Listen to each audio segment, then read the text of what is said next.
we impose extra burden on the masses. I feel you're paying.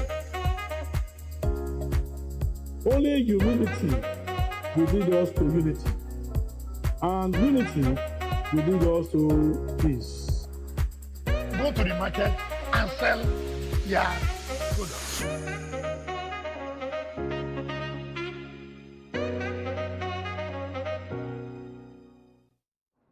Viewer, this is a press center on Dott television.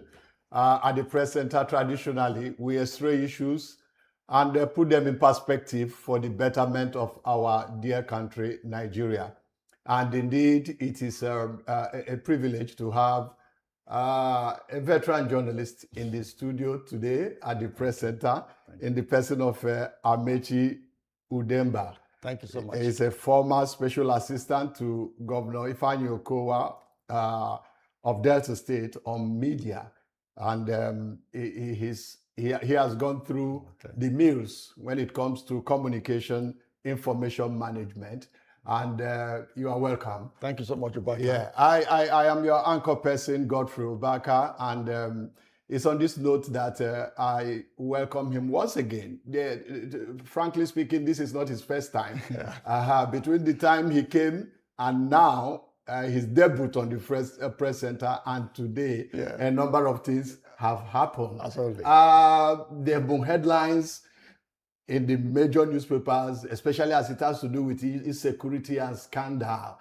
As somebody who practiced journalism to his peak, managed information at the state level, and today a grassroots politician, but also many journalists hardly ever retire. So how have you been seeing what has been happening and what your colleagues are doing in the trenches with respect to issues of fake, phony, non-existent agencies, and how there are budget lines for them, and how the media is doing the much that it can to estray some of these things, bring them up to the public purview. How have you been following? Well, I've been following very keenly. The media is not doing very badly. So far, so good, though there are rooms for improvement.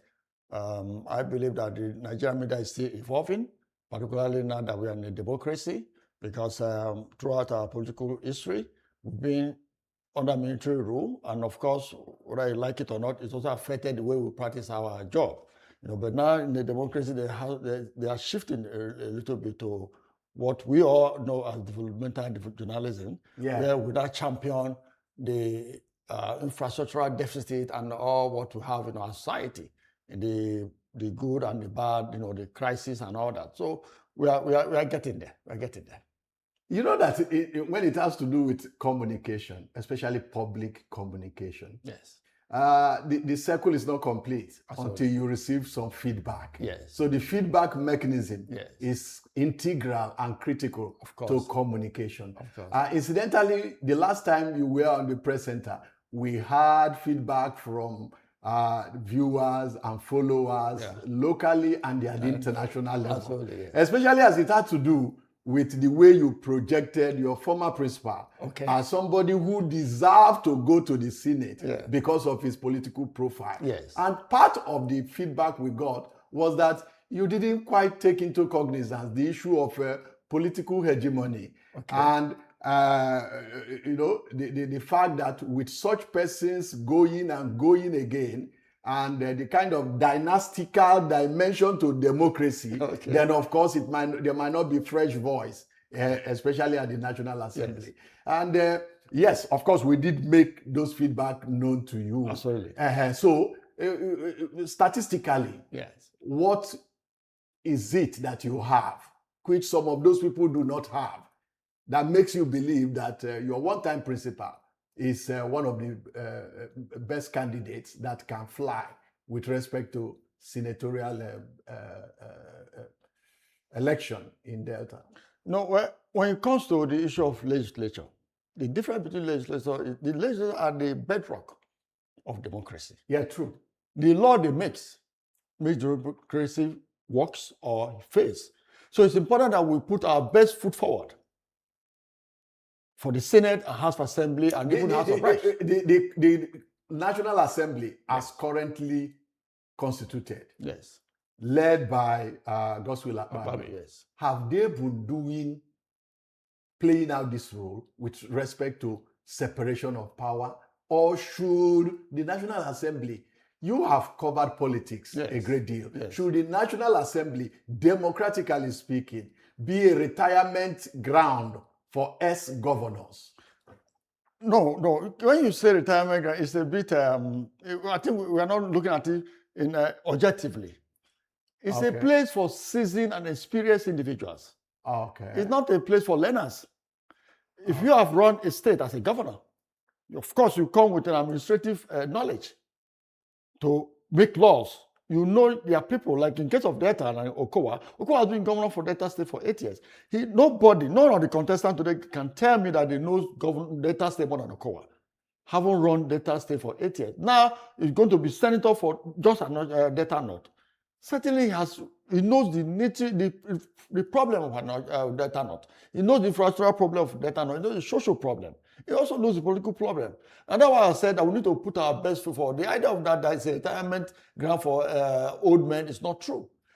In advanced society, those you see as senators, House of Reps, are very seasoned businessmen, are seasoned bureaucrats who feels that they have something to offer to move the society forward, particularly their domain. And that's what we're trying to do here. It's not a place for learners.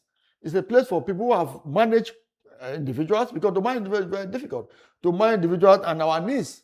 And that's where Okowa comes in. Okowa has been governor for 8 years, as I said. Yeah.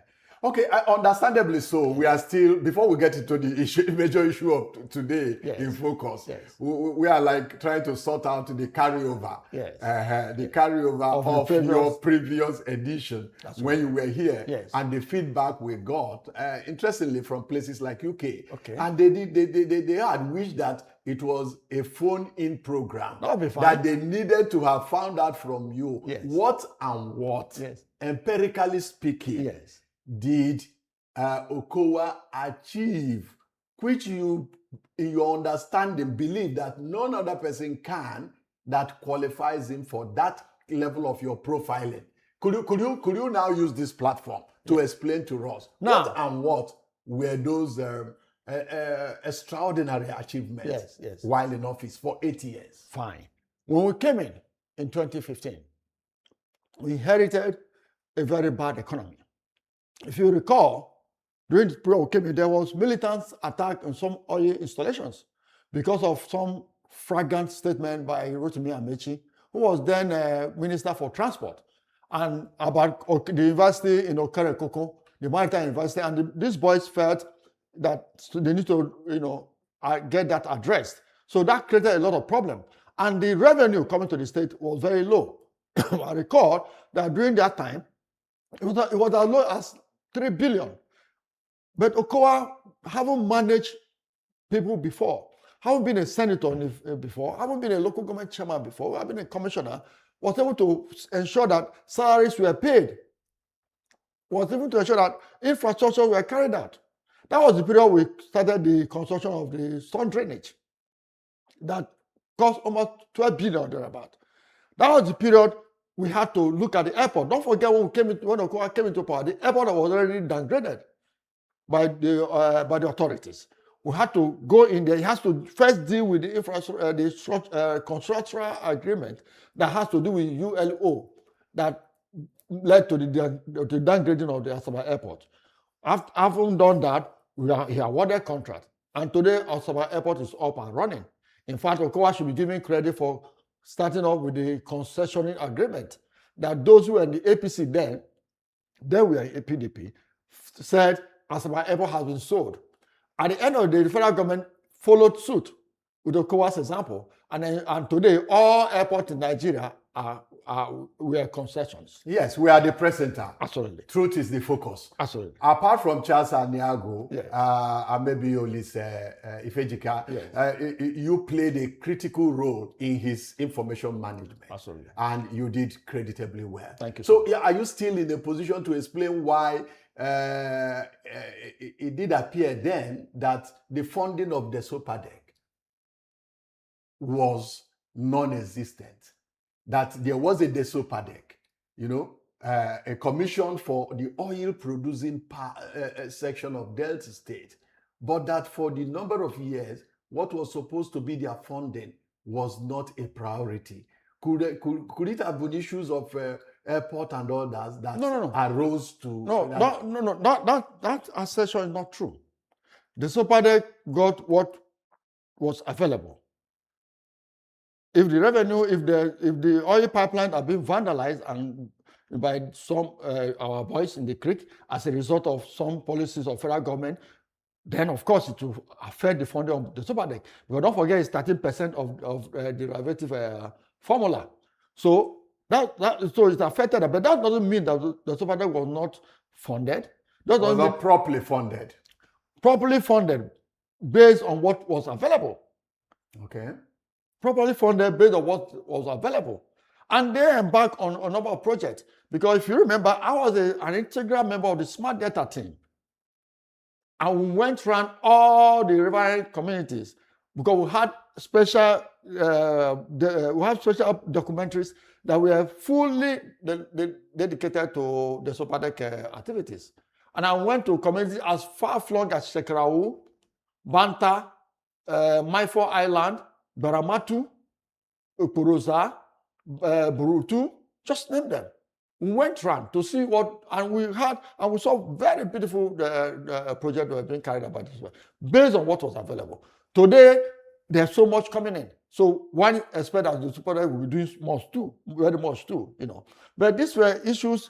When anybody talked about it wasn't possible. Those were up and running, and there was no involvement of any executive interference throughout ECOWAS administration. Okay, good to hear. Nigeria's election 2027 is barely 6-7 months away. The first estate of the realm, your primary constituency, before you delved into grassroots politics. Yes. How prepared will you say that the press is with respect to the challenge of stabilizing Nigeria's democracy, considering the reality on ground? I think the press has always played the watchdog role expected of them. The good thing now is that democracy has opened up the system. So the press is no more constrained by some draconian laws here and there. Credit should be given to President Bola Tinubu for opening up You're talking of press freedom? Yes, press freedom. Okay. Now people can now express their views, even in the social medias. There are still some draconian laws with respect to cybercrime. Yes, certainly there has to be curtail. Yes. There has to be there has to be censorship and all that. There has to be not censorship per se. Do you consider that the press is still as free as it ought to be, given course. our years in democracy? Yes, certainly very free. But of course, you don't throw the freedom overboard. Otherwise, they to be abused. But the press is very free. There's no media houses that have been shut down since the currency got on board, apart from the period where Channels TV, where I worked before, erroneously reported that Yar'Adua had died. But that was just brief, and they were also allowed to come back on air after the CEO, John Momoh, tendered an apology. So far, no media houses have been shut. No television houses has been invaded and proscribed. That's freedom. Of course, the social media, there has to be policies there to curtail some excesses. Don't forget, we call some of the practitioners as street journalists. They didn't go through the rudiment of journalism. So yes, sometimes this policy can be abused. But so far, I think the media has enjoyed tremendous freedom under this administration of President Tinubu and even successive administration. And I think they are poised to deliver very well during the election. If we go by your narrative, how come Nigeria is rated 112th out of 180 countries with respect to press freedom? 100, is that a good rating? No, it's obviously not. You are a veteran. Certainly. 112 out of 180 nations that were studied with respect to press freedom, with respect to that no harassment for journalists, with respect to access to information, with respect to the economic climate that gives journalists the enablement to practice their profession the way it should be.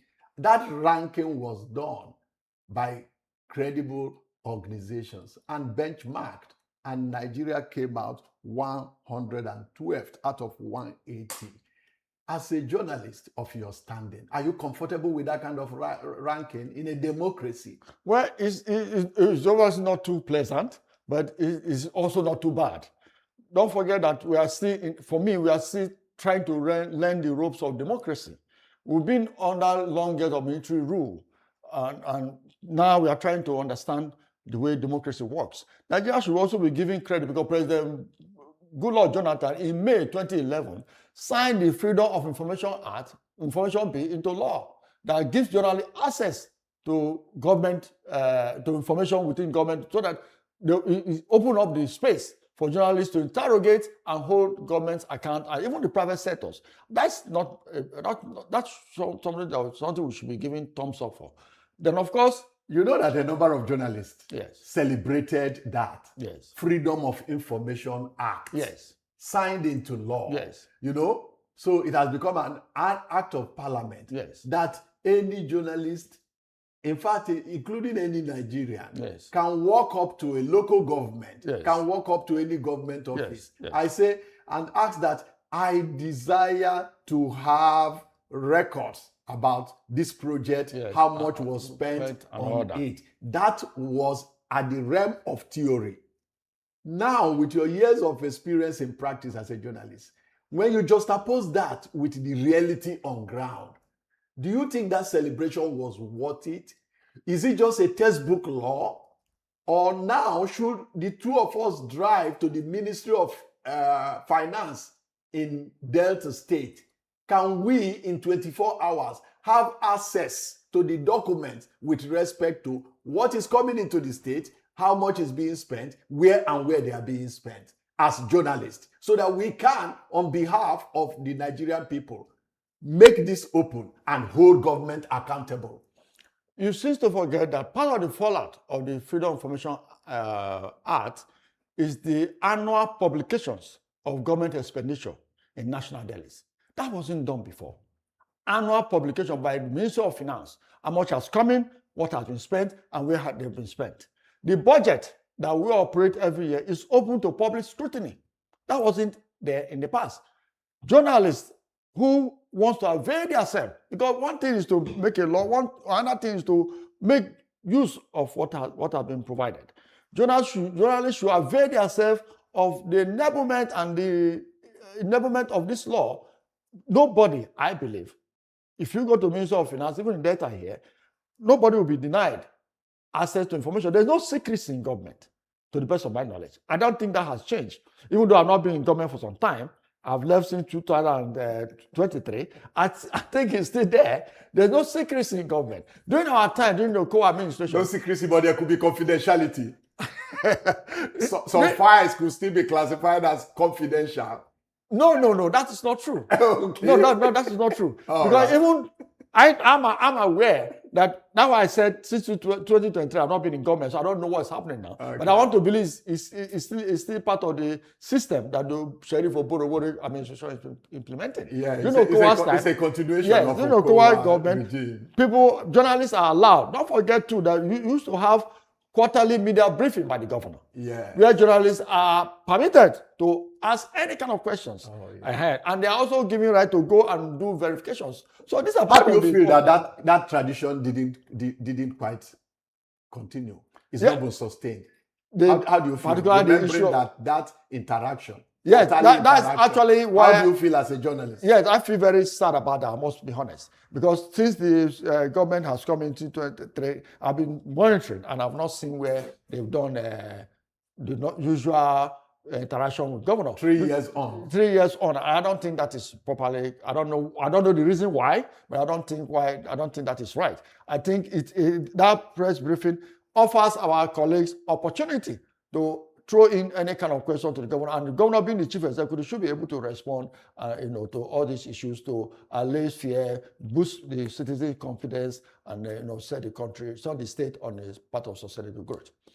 I think it's on that note that we want to take a short break. When we return, we shall be looking at the issue of Section 22 of 1999 Constitution as to how it empowers the press to hold leadership accountable and how equipped the Nigerian journalist is. The guest is still here. He's a veteran and a resource person in the person of Amechi Udemba. So we shall be returning on the other side of Press Center. Please just stay tuned. Don't go anywhere. Thank you so much. Thank you.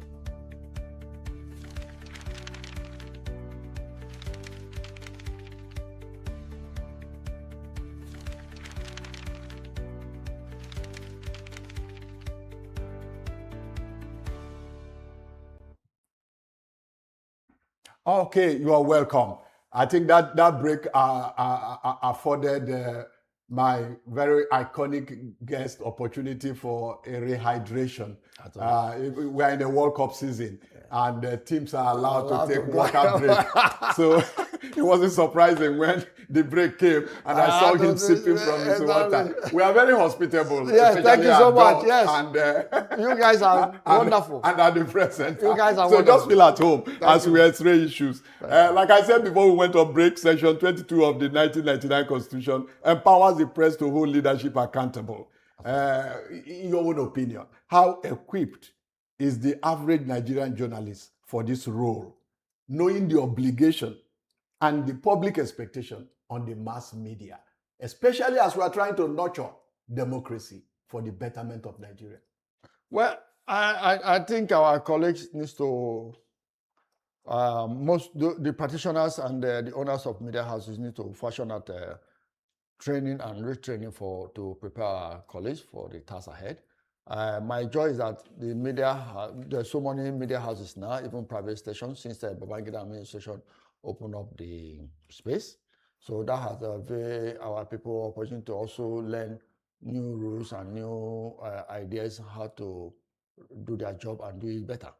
I look forward to a situation where we will begin to report for development, not reporting on development. What I mean is that we should now begin to not just hold government account, but to work as partners with government. By drawing attention to areas where... Somebody says that's developmental journalism. Absolutely. I believe in developmental journalism because it focuses on reporting about social and economic and political development. It helps to throw light on areas where development will be needed. It also helps to hold government account. Instead of just reporting on crisis, crime all the time, we journalists should also ask what is working. Yeah, but in journalism school, you were in Ghana Institute of Journalism. Yes. About the same time that I was in Nigerian Institute of Journalism. Oh, fantastic. So the two prime institutes of journalism in Africa. Yes. We were told that auditing makes news. Yes. We were told that bad news is good news.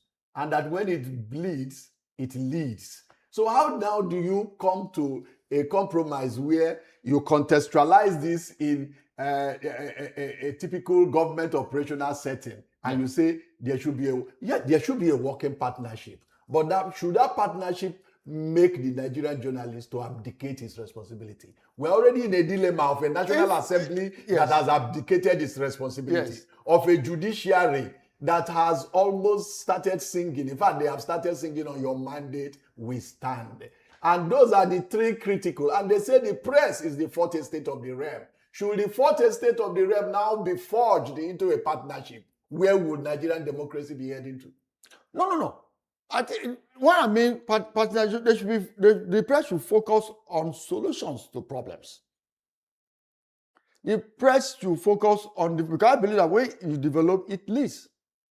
Okay. I don't believe we should set agenda. Yes. Like we are trying to do here now. Absolutely. The press should fashion out a way to organize a forum where discourse can be,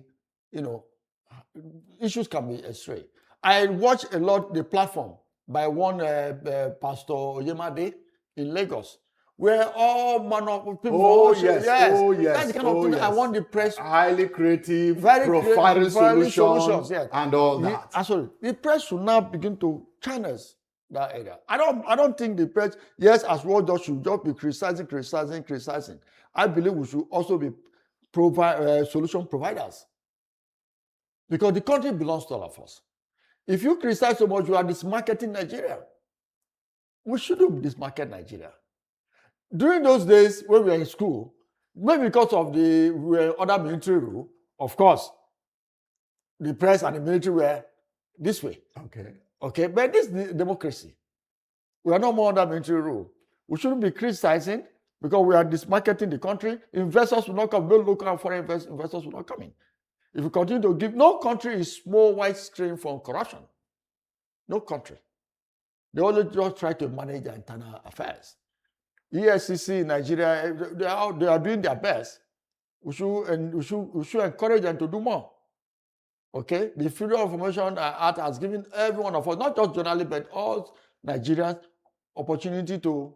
Are you in any way inferring that if you are managing information and deciding where news should be put and plugged, and there are young reporters who come in now and submit news that is authentic with respect to monumental fraud and scandal, lack of accountability, and issues of subheads being provided for in the budget, even for agencies that are not existing? Will you make that a front page, or will you say, so that I don't demarket Nigeria? No, Nigeria is not demarketed. No, let me put it under the carpet. I will not put it under the carpet. Okay. I will balance it. You will balance it. Yes. What we do during my days in channels is that we give the two views for balance, and allow the public to make up their minds. Okay. That's what I would suggest. That's what I would do.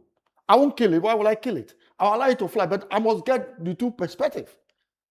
If you say that this is fraud in the Ministry of Finance, I also would like to hear from those in the Ministry of Finance why they think this is not fraudulent. And I'll bring out the two for the general public to make up their minds. That way, it will help for informed opinion. That's true. Rather than going on one side because I want to be seen to sell my paper. Okay. I don't think we should practice that kind of journalism going forward. Okay. Interestingly, you practice journalism, creditably so, under a military dispensation before we got into this democratic dispensation that we are nurturing now, 27 years on. And now, 27 years after, what are the empirical differences you could say have surfaced with respect to military and democracy in Nigeria? First, under military rule, we had our constraint. You are not allowed to report this. When you do, soldiers will invade the office and bundle everybody away, shut the place down. So we live under fear.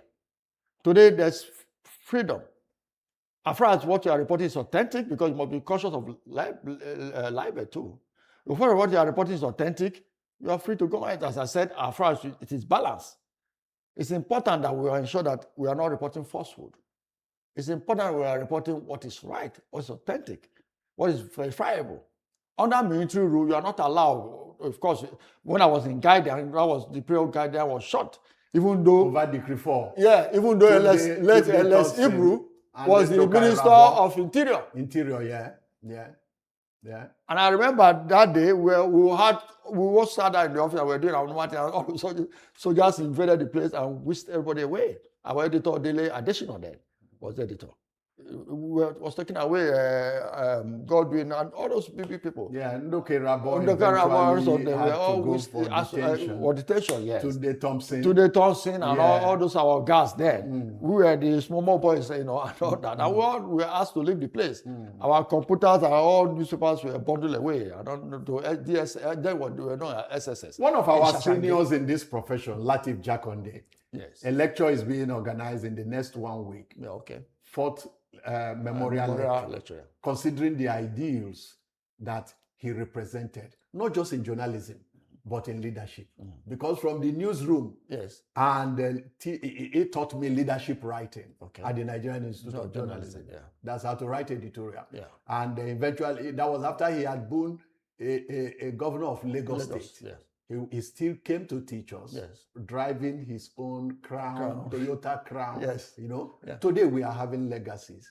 And people who went through the school that he built under the UPN then, today, governors live more abroad and fly in on Monday to govern their states. What generational shift have we noticed in governance between the generation of Awolowo, Jakonde, Ambrose Ali, that established Ambrose Ali University, and people who were hunger for legacies, and what we have today, where people could just set up a fake agency and collect billions and billions and billions. Are we actually making progress? Do we still think of legacies? I was a product of Jakonde's free education. I actually attended Morocco High School, Morocco Government College, Morocco. That was great. That was was it the morning session or afternoon session? The morning session. Oh yeah, because they had to session them. Yes. To make education to be accessible to everybody. Yes. Okay. We have free books, free everything. Yeah. Even the uniform was free. Yeah. And that encouraged a lot of people to attend schools. And that's one thing you can never take away from Western region. Of course, it was also happening in Bende because it was also part of other UPN. Yes. Yes. We don't have that anymore. Today, what you have is proliferation of education. Private individuals. During my days, there were nothing like private schools. Okay? So it's more of money making, and nobody's want to look at And sadly, too, we have out-of-school children who are growing in their millions. Yeah. But then it was believed that education is your entitlement. The state owed it as a responsibility. That no child should go. They say free, compulsory, universal education. But today we have out-of-school children. How come we have not progressed in that trajectory? In my view, I think the problem started during the period when Professor Babatunde Fafuwa was Minister of Education. He came up with this 633 system. And I thought that, I said it's not going to work. I actually wrote a piece on it. Because the idea, though it sounded very good on paper, but implementation has always been the problem in this country. Our people are very good at coming up with very fantastic ideas. But seeing this thing through, if the 633 something was implemented, has been implemented the way it should be, I'm sure we will get, these out-of-school children will not be assisted. Today, what you have, as I said, is money, and people it's not easy. Even those of us who have kids in private school know how much you are paying. During the Jakonde time, there was nothing like private schools. This private school system started when public education collapsed completely. Those who now attend public education are seen as people of very poor parentage. Okay? It has now become a status symbol. And that's why you see one parent say, my child is in this place, and another one will say that. So I think the out of school children, also the government policy, the unfavorable government policy on education also has led to the increase in out of school children, particularly in most northern region and even in the southern part of the state. The average expectation of any citizen out there is that democracy, apart from being a way of doing things, the respect to rule of law should be able to translate into development, sustainable development. Given our own situation, especially as it has to do with Delta State, you understand? I went out there to receive you, and I was surprised that you didn't drive your vehicle to this. Yes. What could have been responsible, with respect to improving on the road network, connecting? I know you stay in the outskirts of Asaba, which is more like Okpanam. So what is your experience with respect to, is it bridges that have been built to connect there or roads? How is the development over there? Well, I agree with you that the development seems to be moving on a very slow pace. I think, honestly, I also feel that at this, the level the data set has gotten, we shouldn't be having issues with road construction. I believe that government should be deliberate. There should be deliberate policy to ensure that every road, is constructed in Delta State, because road construction opens up community. It makes life a lot easier. Our people, as I've always said, are not asking for so much. They just want a road that can ease movement. For those who are into business, will bring their stuff down. Just as you said, I didn't drive down. Last time I came, I wasn't also able to use my car. Incidentally, it rained yesterday, so the whole place is actually messed up. Okay, so I had to find my way here through Keke. But I think something should be done concerning road network. I want to see it because in advanced society, in advanced country, they ensure that roads are constructed. Even in areas where there are no houses or what, they ensure that roads are constructed so that people can be encouraged, so that the issue of urban, people coming to the urban cities, people can also move to adjoining communities. Because once there are roads in adjoining communities like Opanam, Iseluku, and all the rest, and these roads are motorable and people are able to drive in and drive out, why would people want to concentrate in Asaba? So I want to see a situation because that more roads should be constructed. The governor, our governor, Governor Sherry Obodoboji, should please take it as a matter of priority. He's doing well. He's doing well. I've been to Warri. I've been to virtually everywhere in Delta. He's doing well, but there's still more to be done. And that can happen, that the issue of road construction should be put on the front burner so that we can have access to good roads to make life much easier for our people. Thank you so very much. We have 24 hours to the deadline given by INEC for parties to submit their candidates. Countdown to election. So Saturday, tomorrow, will be the last day for that. Yes. And up till now, 24 hours to that deadline is still unclear because some opposition parties are still in court and they've not had a clear grounds to have their candidates uploaded in the INEC Information Center. So you have a strong affiliation with the APC, the ruling party, especially at the grassroots. How comfortable are you with the state of opposition parties in Nigeria, given the fact that without opposition, democracy becomes very feeble? No, the opposition is live and well. I don't think there's anything wrong with the opposition parties are doing what they're supposed to do, and I don't think there's anything wrong with that. It's part of the evolving process. No party, just as I said before, no party has been disregistered. Even the issue of Saturday, so a lot of those parties are also filling their candidate. What is happening to most of them is internal issues, which has to do with litigations here and there. Okay, and that also has to be handled. What could have led to those litigations? Well, maybe interest. Some say infiltration by the party that is ruling that desires to be the only party that will be on the ballot box. Is that part of how to seek power in a democracy? No. We live in a country where once things are not going your own way, you are looking for who to blame for it. The parties have their own internal problems. The APC is not involved in what's going on. The APC is not the one instigating their members to go to court. Their members are going to court maybe because one or two things are not being done right. Of course, they have the right to do that. They are members of their party. So it has also nothing to do with APC. The INEC must, of course, wait for some of these issues to be trashed out by the courts. Okay? And they will do their own thing. But even with the deadline tomorrow, doesn't shut the door completely. And sure, if a pronouncement comes out, INEC will obey, because INEC, I think, is a law-abiding organization. Ought to be. And you know that at the press center, truth is unfettered. Absolutely. Yes, and we the operational headquarters for now of Dott Television is Delta State. So we are in Delta State. And something happened not too long ago in Delta, where the representative of Udu constituency had to defect, and the House declared his seat vacant and linked it to constitution. Incidentally and interestingly, that is a House peopled by legislators that had a mass defection from PDP to APC.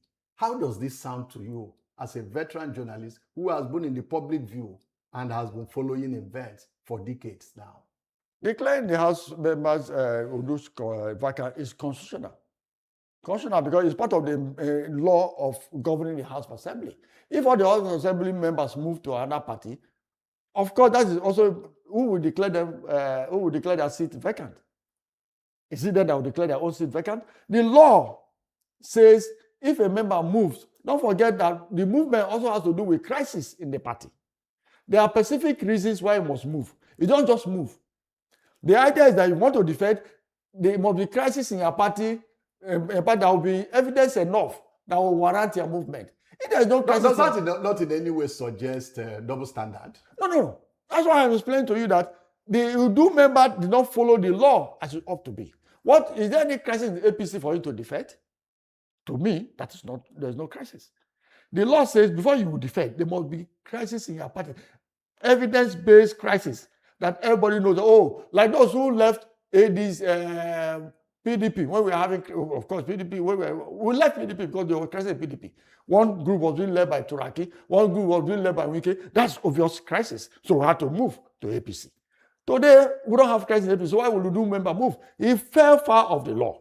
And that's why his seat has to be declared vacant. So that's constitutional. Okay. So I think it's on that note that we want to draw the curtains on this edition. My friend and brother, our resource person in this edition, Honorable Amechi Udemba, has actually lived up to his billing as somebody who assisted in managing information for the state.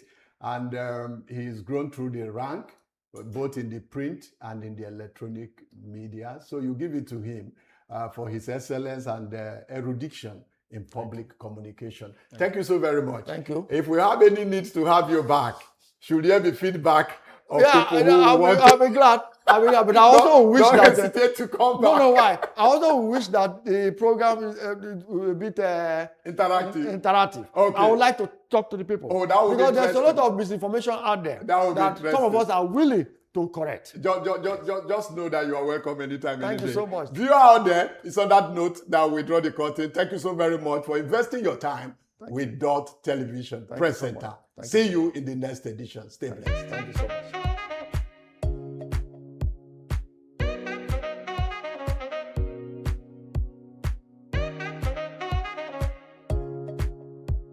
We impose extra burden on the masses. I feel your pain. Only humility will lead us to unity, and unity will lead us to peace. Go to the market and sell your products.